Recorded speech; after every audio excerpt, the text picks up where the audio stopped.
touched Miss Ledford on the breast with cold metal pliers.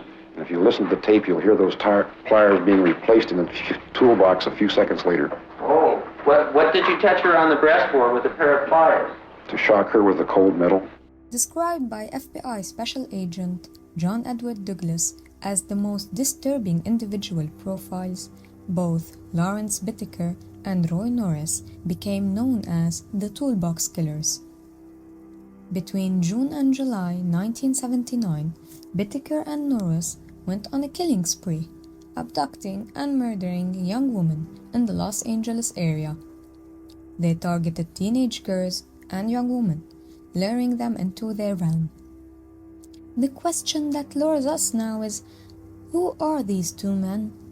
What were the causes of the killings, and what factors in their past set them on a path to such heinous crimes?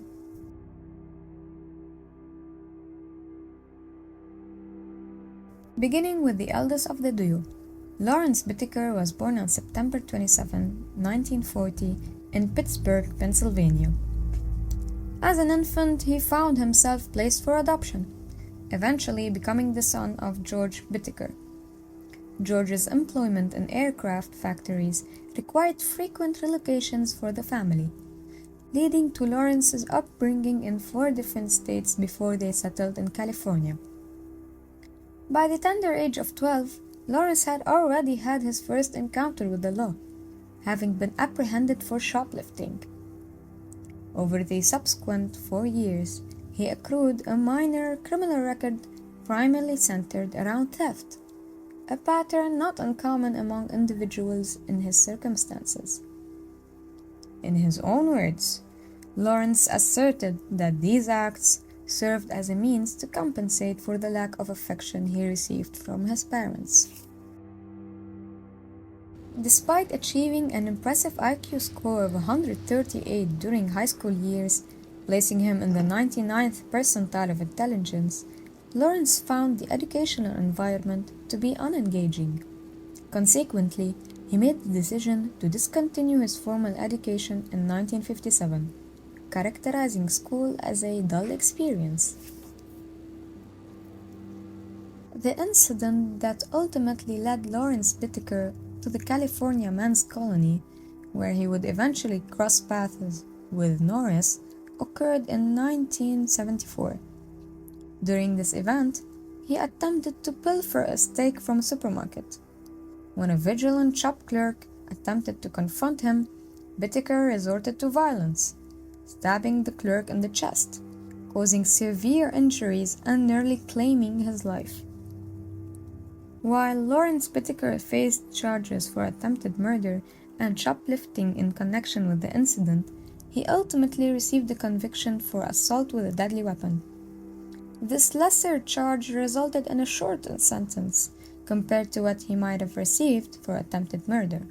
His family cut off all contact with him after he was imprisoned for nearly killing the store clerk, intensifying his feelings of abandonment. These abandonment issues likely played a significant role in his personality disorder, contributing to his increased paranoia and a notable lack of empathy towards others.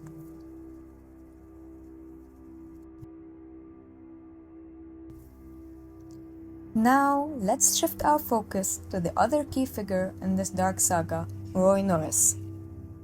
Roy Norris was born on February 5, 1948 in Greeley, Colorado. His father toiled as a scrapyard laborer, while his mother fulfilled the traditional role of a housewife, a common expectation during the 1940s. Their circumstances were unique in that they weren't married when they discovered they were expecting a child. Due to the societal norms of that era, they felt compelled to tie the knot under the weight of social pressure. During Norris's childhood, his family had a habit of unfairly pinning the blame on him for various issues that arose. This continuous pattern of unjust accusations had a profound impact on his self-esteem, causing it to decline. Adding to his difficult upbringing, neglect was a prevalent theme.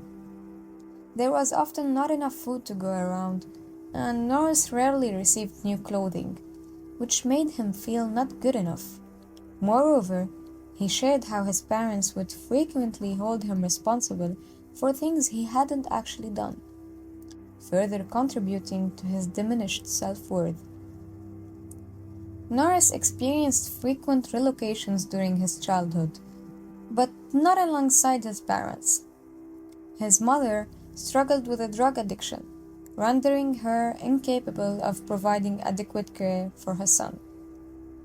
Consequently, Norris was routinely placed in various foster homes over the years, where there are suspicions that he may have been subjected to both mental and sexual abuse. Once more, psychiatrists believe that these experiences played a pivotal role in the development of his personal disorder. The combination of his severely diminished self-esteem, profound isolation, and a history of abuse are considered significant factors that contributed to the emergence of his deeply disturbing and sadistic sexual tendencies. Unlike Bittaker, who showed relatively harmless behavior during his teenage years, Norris had a more troubled upbringing. At the age of 16, he visited a relative's home. She was a 20-year-old woman. Norris made sexual advances on her, which led her to kick him out of the house. At that time, Norris was back living with his parents, and when his father learned about this, he responded by threatening to physically harm his son.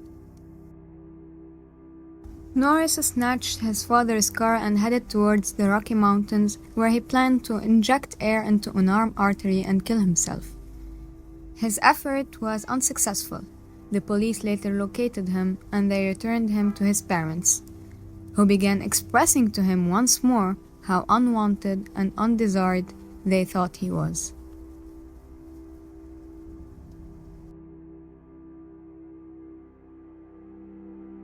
At the age of 17, the following year, he left high school to enlist in the Navy as an electrician. He was deployed to Vietnam, where he started using marijuana regularly. It was during this period that he also started assaulting women. These two factors led to the Navy dismissing him and sending him back home. When he got back to California in 1969, Norris began committing crimes almost immediately. Shortly after he got back, he tried to rape a female taxi driver. He was charged with rape, assault, and an attempt to commit rape, but 3 months later, he was out. Soon after that, he tried to break into a woman's house after she refused to let him in. Several months later, he assaulted a student from San Diego University whom he had been stalking. He used a rock to strike her on the head and slammed her head against the sidewalk. Miraculously, she survived the attack. Norris faced charges of assault with a deadly weapon. Psychiatrists deemed him a threat due to his schizoid personality, leading to his confinement in a mental hospital. In 1975, he was released on 5-year probation after an evaluation concluded that he was no longer a danger to others. Clearly, his release proved to be a mistake. Just 3 months later, while riding his motorcycle in Redondo Beach, he approached a woman and offered her a ride, which she declined. He then parked his bike, attempted to strangle the woman with her own scarf, and subsequently raping her in nearby bushes. The victim reported the sexual assault, and thanks to his motorcycle, the police were able to identify Norris. Consequently, he was sent to the California Men's Colony on a rape charge.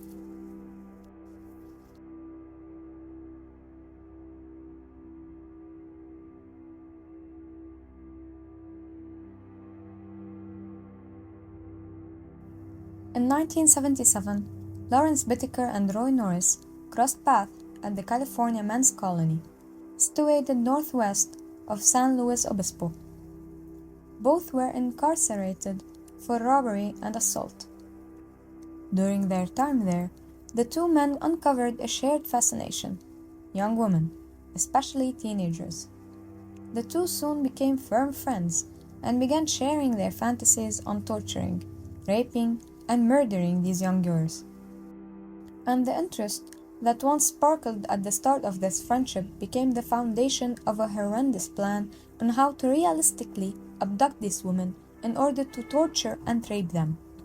Not only that, but they also settled on the ages they were more interested in, which were 13 to 19 years old, saying that the younger the woman, the easier it is to dominate them. It's unclear who first brought up the sexual fantasies involving youngsters, but Norris most likely did, given that Bittaker had never really engaged in any sexual crimes.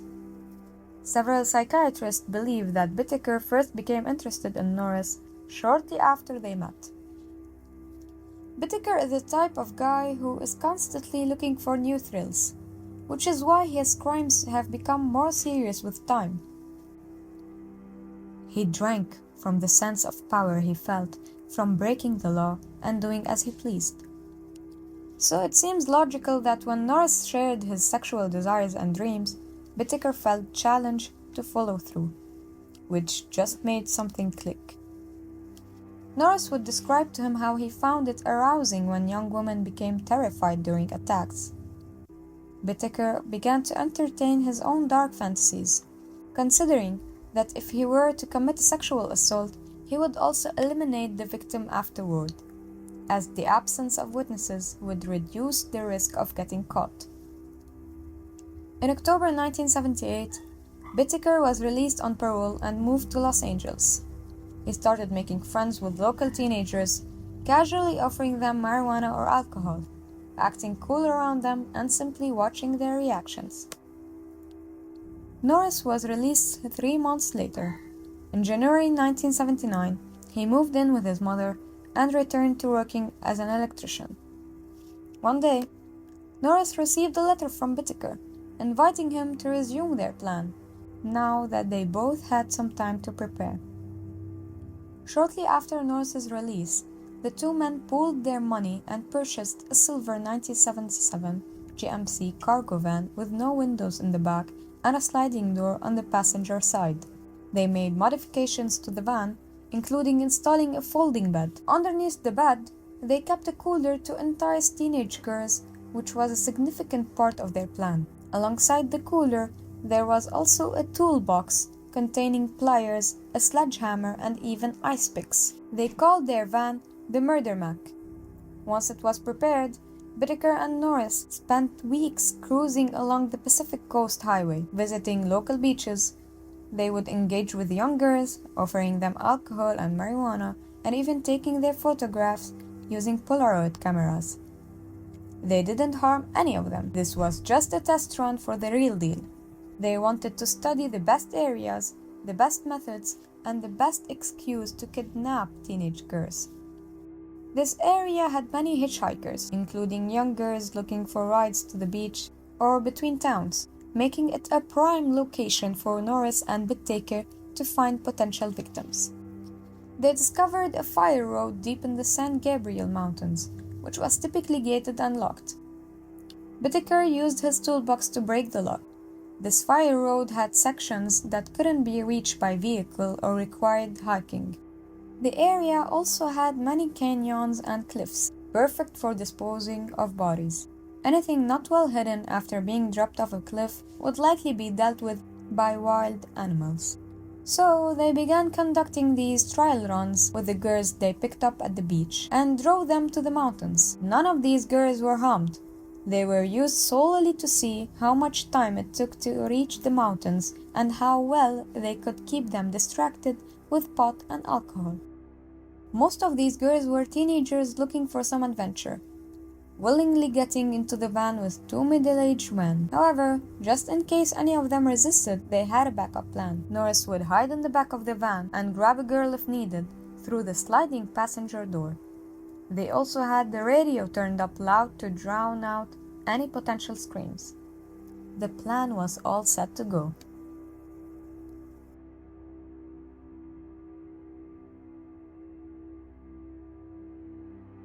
On June 24, 1979, Lucinda, or Cindy Schaefer, a 16-year-old blonde with blue eyes, was leaving a church meeting in Redondo Beach. As she walked home, Bittaker and Norris spotted her and approached her in their van. They offered her a ride, but she declined. They then parked a bit further down the road. Norris pretended to lean into the van from the sliding door so Cindy couldn't see his face. When she passed by the van, Norris grabbed her and pulled her inside while Bittaker quickly drove off, turning the radio up loud. While driving to their hideout in the St. Gabriel Mountains, Norris bound Cindy and placed duct tape over her mouth. Once in the mountains, Norris raped her while Bittaker gave them some privacy. After some time, they switched places, and Bittaker also raped her. Norris attempted to sexually assault her once more before trying to strangle her with his hands. However, it seemed he couldn't do it and actually had to run off and throw up somewhere.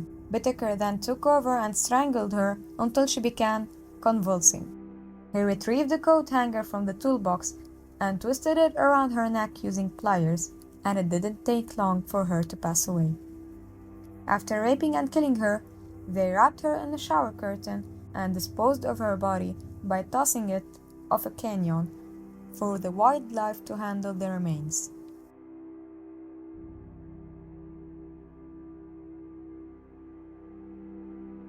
On July 18, 1979, Bittaker and Norris were driving along the Pacific Coast Highway when they encountered Andrea Hall, an 18-year-old hitchhiker. This time, they attempted a different approach. Norris hid himself in the back of the van, while Bittaker stopped and offered Andrea a cold drink on that hot summer day. She accepted, and as she reached for the cooler in the back of the van, Norris suddenly jumped at her and grabbed her.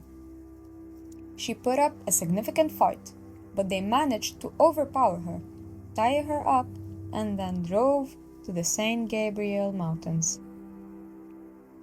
They raped her several times, and at one point, Norris believed he saw headlights, forcing them to go deeper into the mountains. It's at this point that Bittaker's cruelty escalated. He forced her to walk naked up a hill and posed her for Polaroid pictures in various positions. Norris left to buy some beer, and when he returned, he discovered that Bittaker had already killed Andrea. There were more photos, some capturing her in complete terror. Allegedly, Bittaker had asked her to provide reasons why he should spare her life, but he immediately stabbed her in the ear with an ice pick, penetrating her brain. Then, he inserted the pick into her other ear and pressed down. Following that, he strangled what little life remained in her and discarded her body off another canyon, similar to what they had done with Cindy.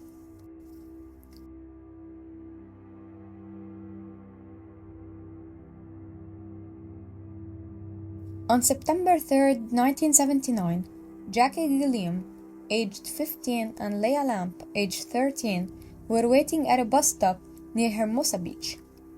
Norris and Bittaker approached them, offering a ride, along with drinks and some marijuana. Both girls agreed and entered the van because they were looking for a ride to the beach and had been unsuccessful in their attempts to hitchhike that day. While they were in the van, the girls realized it was taking an unfamiliar exit and heading towards the San Gabriel Mountains, causing them to panic.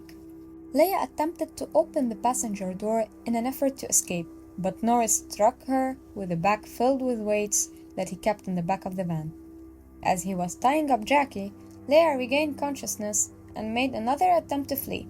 This time, she managed to exit the van, but Norris was quicker and caught her, forcibly returning her to the van. When they arrived in the mountains, they took turns subjecting the girls to sexual and physical abuse, as well as photographing them in explicit poses using Polaroid cameras. In contrast to their previous attacks, this time they kept the girls captive for a period of 2 days. They alternated sleeping next to them while the other kept watch to ensure no one spotted them. They also had a tape recorder with them, and Bittaker recorded the moment he was raping Jackie. Additionally, one of the girls was forced into role-playing as Norris's cousin while he raped her. Both girls endured severe torture, including the use of ice picks and pliers on their breasts.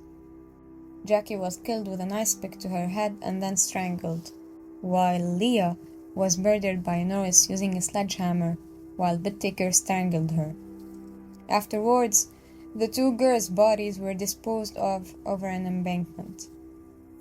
Jackie and Leah were reported missing by their families, but the police classified it as a runaway case, which was common in the 1970s. Many missing persons cases were initially treated as runaways, resulting in the loss of critical hours for tracing their steps and finding potential witnesses.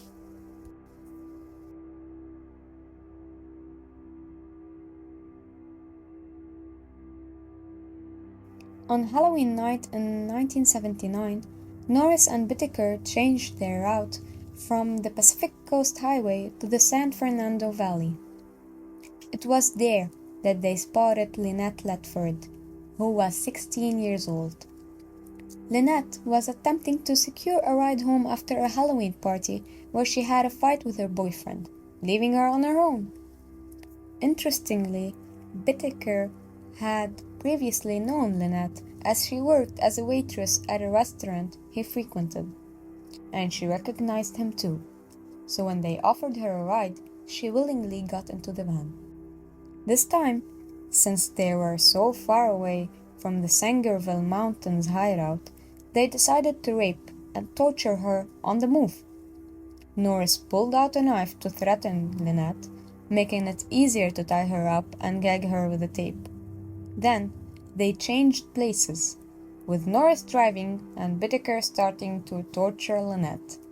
He hit her and urged her to scream louder, while telling her to keep screaming.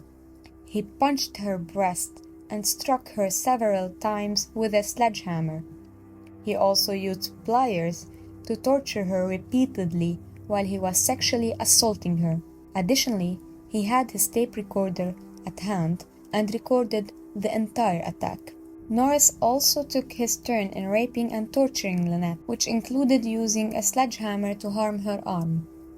The brutal attack persisted for approximately 2 hours, until Norris ultimately strangled her with a coat hanger and pliers. Afterward, they simply discarded her body from the van and left it in someone's garden. Her lifeless body was discovered early in the morning by a jogger who immediately contacted the police. Lynette's autopsy detailed all the injuries she suffered, and it was horrifying. She had neck compression marks, blunt force trauma to the head, face, and breasts, tearing in the vaginal and rectal areas, several elbow fractures, lacerations on her fingers, and a puncture wound on her hand. At this point, Norris and Bittaker were feeling so invincible that they didn't even realize they had left the body in the middle of the street. None of the other bodies had been discovered, and there was no connection made between them and the disappearances of the 4 other girls. At first glance, it didn't appear that Lynette's brutal murder was linked to them either. So how did they end up getting caught? Well, they became careless, particularly Norris. Before Lynette's murder, Bittaker and Norris had made an unsuccessful attempt to abduct another girl, Shirley Sanders.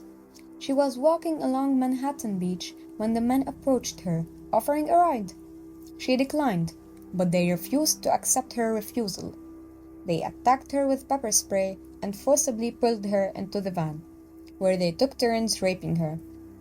At one point during the assault, both men were momentarily distracted, giving Shirley an opportunity to escape the van. She managed to flee and ran for her life. Fortunately, they couldn't catch her, Shirley then went to the police and reported the attack, but she couldn't provide the van's license plate, and her ability to identify the man was hindered by the pepper spray they had used. However, she did remember the silver van, but unfortunately, this limited information wasn't sufficient for the police to narrow down suspects. Norris and Bittaker, aware that the police could come knocking at any moment, decided to lay low for a few weeks. Bittaker even changed apartments, just in case. However, after a week's passed without any apparent police pursuit, they began to relax and resumed their previous activities. Even though they hadn't been identified, the murder Mac had now drawn the police's attention. However, it was Norris who accidentally led the police straight to their door. In October, Norris met with a former prison cellmate, Jimmy Dalton, and began boasting to him about the murders he and Bittaker were committing. He provided explicit details about what they were doing to the bodies and how they were treating the victims, revealing everything. Dalton initially didn't take Norris seriously. Norris had a history of making up stories, so Dalton thought he was just fabricating these tales to appear tough. However, when the media began reporting on Lynette's body being discovered and the extent of her injuries, Dalton had a suspicion that this was exactly what Norris had been discussing. He decided to speak with his lawyer, and together they approached the police to share the information Norris had confided in him. Initially, the police were skeptical of the words of an ex-convict. However, when Dalton mentioned that they were driving around in a silver van, the detective in charge of the case connected this information to the testimony of the rape victims from the previous month. The police presented Shirley with a lineup of pictures to see if she could identify the men who attacked her. After going through all the pictures, she eventually picked out Norris and Bittaker.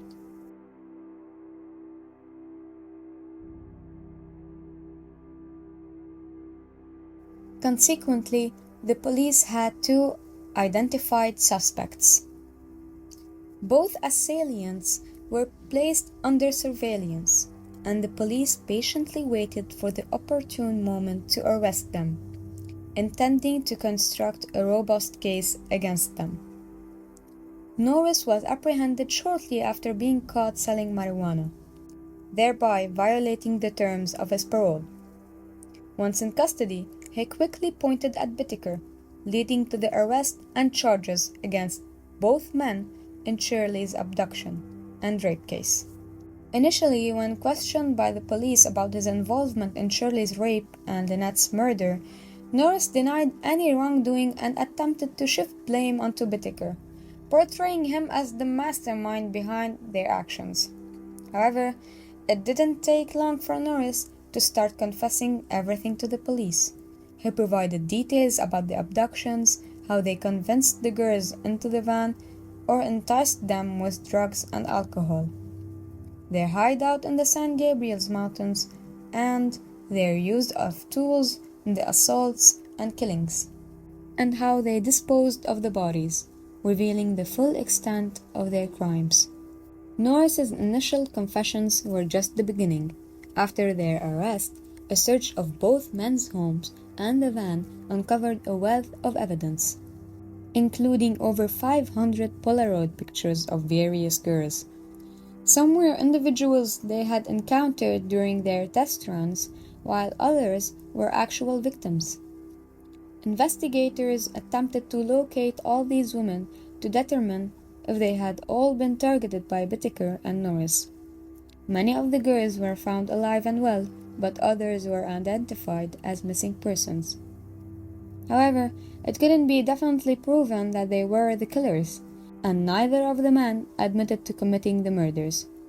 Given the presence of other serial killers in the area, it remained a possibility that someone else could have been responsible for these crimes. Additional incriminating evidence included acid, which Norris stated they were planning to use in their next attack. Several tools, such as a sledgehammer and a bag of weights, were also discovered. It appeared they hadn't made a concerted effort to properly conceal this evidence. Perhaps the most damning piece of evidence was a tape recording of Lynette Ledford's attack. Bittaker attempted to dispose of the tapes when he realized the police were closing in on him, but he forgot Lynette's tape in the van. This crucial piece of evidence played a pivotal role in the trial. Furthermore, Norris assisted in locating the bodies and guided investigators to the fire road in the St. Gabriel Mountains. However, the bodies of Andrea and Cindy couldn't be located, likely because wild animals had already reached them. Jackie and Leah's bodies were discovered shortly after, and Jackie's skull still had the ice pick embedded in the bone. Norris quickly entered a guilty plea and was offered a deal due to his cooperation in the investigation. In contrast, Bittaker continued to maintain his innocence and refused to admit to any of the charges. As part of Norris's agreement, he testified against Bittaker, portraying him as the mastermind behind all the murders. Norris claimed that he had only participated out of fear of what Bittaker might do to him if he couldn't comply. He also admitted to committing the sexual assaults and rapes as a means of exerting dominance over women. Experts determined that he was an extreme sociopath, and his behavior was seen as beyond repair. The deal spared him from the death penalty, and he was sentenced to 45 years to life in prison, with the possibility of parole.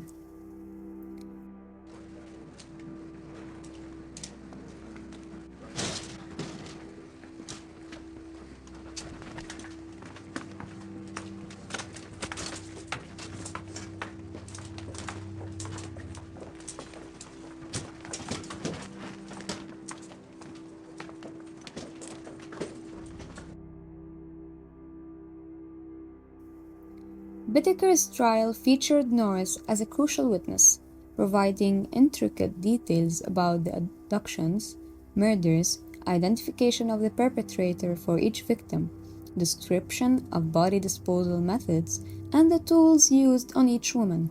Additionally, a fellow inmate of Bittaker's testified that Bittaker had confessed to repeatedly stabbing Jackie with an ice pick. The defense attempted to shift blame onto Norris, claiming that Bittaker had only engaged in sexual activities with the victims.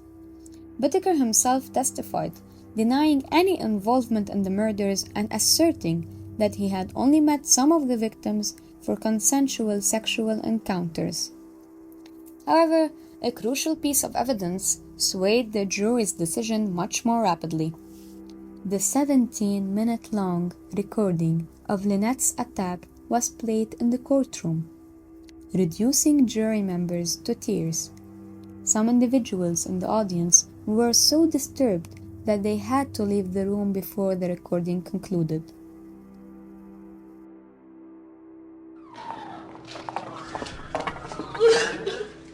A spectator rushed from the courtroom. It was more than she could stand. KNBC artist Elizabeth Williams also had to leave briefly, too overwhelmed to keep schedule. I've heard screams before. I thought I'd be able to sit and listen, but I've never heard anything like that in my life. I just couldn't believe it. I have a daughter, and I just could see her, and I couldn't take it. And you've heard it, obviously, several times before, and it still seems to affect you, obviously, quite deeply.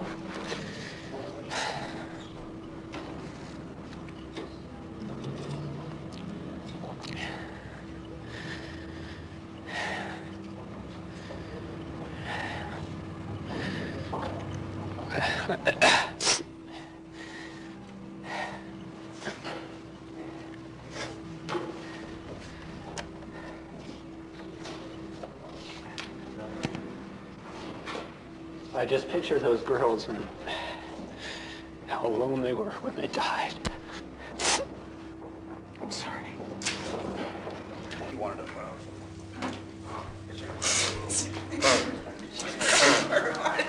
Yes. Looks like your pen started shaking. You couldn't do any more drawing. Oh, I could. Yeah. I just never heard anything like that in my life. I've never heard screams like that. I don't know. It was bad. Why did you come down here today? To hear the tape. I had asked someone what was on it, and someone that had heard it said that mostly it was screams. I've heard screams. Proceed. Were you prepared for what you heard? No, not for that. Norris had revealed in his statement that after killing Lynette, Bittaker would actually play the recording while they were driving. Anyone who listened to that recording was left deeply traumatized. Investigators had to repeatedly listen to the recordings, and to this day, it continues to haunt them. Lynette's mother even listened to the recordings to identify her own daughter's voice as a victim. Reportedly, while the recordings were playing, Bittaker remained completely calm and even smiled. The jury ultimately found Bittaker guilty of 5 counts of first-degree murder, 5 charges of kidnapping, 9 charges of rape, among other charges including sodomy, unlawful possession of a firearm, and conspiracy to commit first-degree murders. He was sentenced to death and filed several appeals, but his sentence was never altered. Bittaker and Norris were incarcerated in different prisons. Norris, who had the possibility of parole, maintained a relatively low profile and exhibited good behavior. However, Bittaker took a different approach and began suing the prison system, alleging continuous violations of his rights. Some of these complaints included receiving a broken cookie for lunch. Bittaker was on death row at San Quentin State Prison and filed multiple appeals, which led to the postponement of his execution for several years. Nevertheless, in December 2019, he passed away from natural causes at the age of 79. Norris served the majority of his sentence at the Richard G. Donovan Correctional Facility. Despite being eligible for parole in 2009, it was denied, and the same happened again a decade later in 2019. In February 2020, shortly before the global pandemic began, he passed away from natural causes at the age of 72.